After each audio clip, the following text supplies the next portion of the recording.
आगामी काळात काँग्रेसच्या कोणत्याही निष्ठावंतांवर अन्याय होऊ नये आणि पक्ष पातळीवरील त्याची गंभीरतेने दखल घेतली जावी या उद्देशाने आता निष्ठावंतांची न्याय संघर्ष यात्रा काढणार आहोत। त्यातून निष्ठावंतांची भावना सातत्याने पक्षाच्या श्रेष्ठींपुढे पोहोचवणार आहोत। पुण्यातून सुरू होणाऱ्या निष्ठावंतांच्या न्याय संघर्ष यात्रेचे स्वरूप आगामी काळात शहरच काय, राज्याच्या पातळीवर काय, देशाच्या पातळीवर वाढेल, ज्यातून काँग्रेस पक्षाच्या वाढीसाठी एकजूट निश्चितच होईल अशी भूमिका काँग्रेसचे निष्ठावंत कार्यकर्ते व माजी उपमहापौर आबा बागुल यांनी मांडली।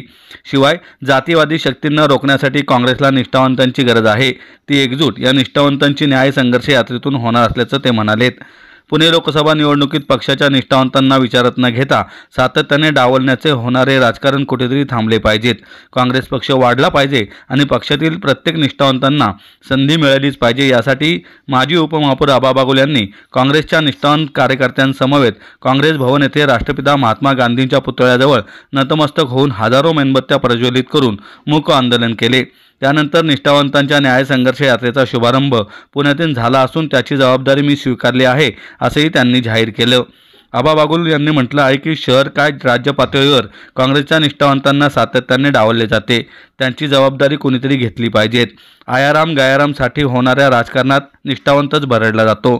पक्षाची एकनिष्ठ राहून कार्य करणाऱ्या या निष्ठावंतांच्या व्यथेची दखल घेतली जावी आणि त्यांना पक्षात संधी मिळालीच पाहिजे। तसेच पक्षाच्या निष्ठावंतांना मान सन्मानाने बोलवून त्यांची विचारपूस करून त्यांच्या भावना, जिथे कुठे निष्ठावंतांवर अन्याय होईल तिथे त्यांच्या पाठीशी खंबीरपणे उभे राहून त्यांच्यावर होणारा अन्याय पक्षाचे राष्ट्रीय अध्यक्ष मल्लिकार्जुन खरगे, राष्ट्रीय नेते राहुल गांधी, प्रदेशच्या सर्व नेत्यांसमोर प्रत्यक्ष भेट घेऊन मांडली जाईल, जेणेकरून पक्षवाढीला चालना मिळाली पाहिजे। हा हेतू या निष्ठावंतांची न्याय संघर्ष यात्रेचा असून आता निष्ठेची ज्योत पेटवल्याशिवाय राहणार नाही असेही त्यांनी स्पष्ट केलंय। आणि काँग्रेस पक्षाच्या वाढीसाठी आता निष्ठावंतांची न्याय संघर्ष यात्रा आजपासून आम्ही सुरू केलेली आहे। ही आज पुण्यापासून ही त्याची सुरुवात होती की कितीतरी निष्ठावंत आहेत, घरात बसून आहेत, त्यांना कोणी सन्मानाने बोलवत नाहीत, विचारात घेत नाही, त्यांचा विचार ऐकत नाही।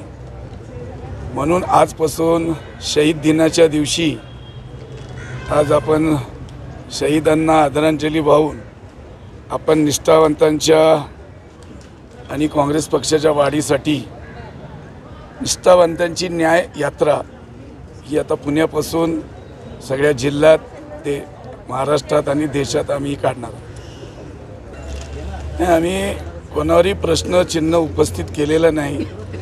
कुठेतरी कित्येक वर्ष काम करणारे माझ्यासारखे अनेक निष्ठावंत इथं बसलेत। आता आपण पाहिलं असेल की काँग्रेस पक्षाची नेहमी सातत्याने हिराऱ्यांनी भाग घेत असतात, परंतु त्यांना कुठेही सारखं डावललं जातं आहे। आणि जे आत्ता नवीन येतात किंवा अस्तित्वात त्यांना पद असतानाही त्यांना पुण्यासारखी एवढी मोठी लोकसभेची उमेदवारी दिली जाते, तेव्हा निष्ठावंतांना थोडंसं अंतःकरणाला दुःख झाले। म्हणून गांधीजींकडे आम्ही थोडंसं, महात्मा गांधीजींच्या विचाराचा हा पक्ष आहे, तर गांधीजींच्या चरणी बसून की बाबा गांधी बाबाजी आता मेणबत्त्यातून थोडंसं पाहा, तुम्ही आमचे चेहरे पण दिसतील असं सांगत आम्ही गांधी बाबांना विनंती केलेली आहे। हत्या म्हणण्यापेक्षा एक कार्यकर्त्यांच्या भावना आहेत त्या। काँग्रेस म्हटलं की विचार आहे, विचार म्हटलं की स्वातंत्र्य आहे आणि प्रत्येकाला बोलायचा अधिकार आहे। आपल्या पक्षश्रेष्ठीकडे आपण हे मागितलेलं एक मागणी आहे की कुठेतरी निष्ठावंतांचा विचार करा।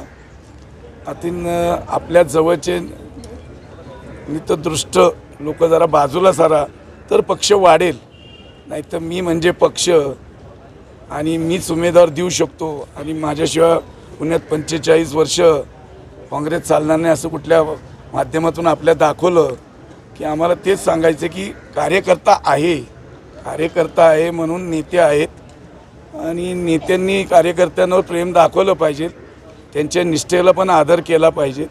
हीच खरी आपल्याला काँग्रेसची विचारधारा आहे आणि त्या विचारधारेतून आज आम्ही ही सुरुवात केली। आत्ताशी ही सुरुवात आहे, आता ही सगळीकडे जाईल। न्याय यात्रा आमची अख्खी देशभर चाललेली आहे। निष्ठावंतांची पण एक अशीच संघर्ष यात्रा आम्ही काढणार। प्रत्येक निष्ठावंतांना आम्ही जवळ घेणार, प्रत्येक निष्ठावंतांशी आम्ही चर्चा करणार त्यांच्या सुखदुःखाच्या, त्यांच्या अडचणी या वरिष्ठ आदरणीय खरगे साहेब असतील, आदरणीय राहुलजी गांधी असतील, आमचे आदरणीय सगळे नेतेगण असतील, त्यांच्यापर्यंत आम्ही पोहोचवण्याचा प्रयत्न करणार. राजकारणात निष्ठा आहे म्हणून तर राजकारण आहे. निष्ठा काँग्रेसमध्ये तरी आहे.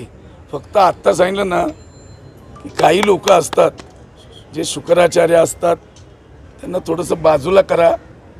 नक्कीच काँग्रेसवरची निष्ठा कुठेही कमी झाली नाही. आपण हजारो संख्येने कार्यकर्ते उपस्थित आहेत. हे कुठून पकडून आणलेले नाही आहेत. हे निष्ठापायी एका मॅसेजद्वारे आत्ता दुपारच्या भर उन्हात इथं आलेले आहेत. आपण पहा, अजून थोड्या वेळाने पहा, ही संख्या वाढत जाईल, कमी होणार नाही. नाही, वेळ ही कधी चुकत नसते. वेळ जेव्हा स्टार्ट होती तीच वेळ खरी असते. ही तुम्ही कुठं सांगा वेळ झाली? वेळ काहीच झाली नाही. इलेक्शनसाठी निष्ठा नाही आहे. आम्ही जातीवादी शक्तींना दूर फक्त निष्ठावंतच ठेवू शकतात आणि आम्ही 400 सोडा 200 पार होऊन देणार नाही. हा निष्ठावंतांचा मनापासून निर्धार आहे. जातीवादी शक्तीला रोखणार निष्ठावंतच कार्य करते.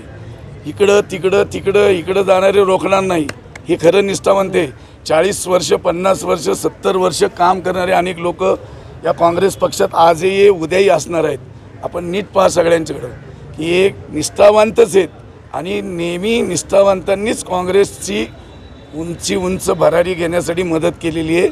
हा नक्की काँग्रेस करेल आणि निष्ठावंत एकत्र येऊन याच्यापुढं कुठल्याही निष्ठावंतावर अन्याय होऊ नये याची वाचा आज आबा बागुल आणि सगळ्या निष्ठावंत कार्यकर्त्यांनी पुण्यातून फोडलेली आहे आणि ती आयुष्यभर फोडत राहील.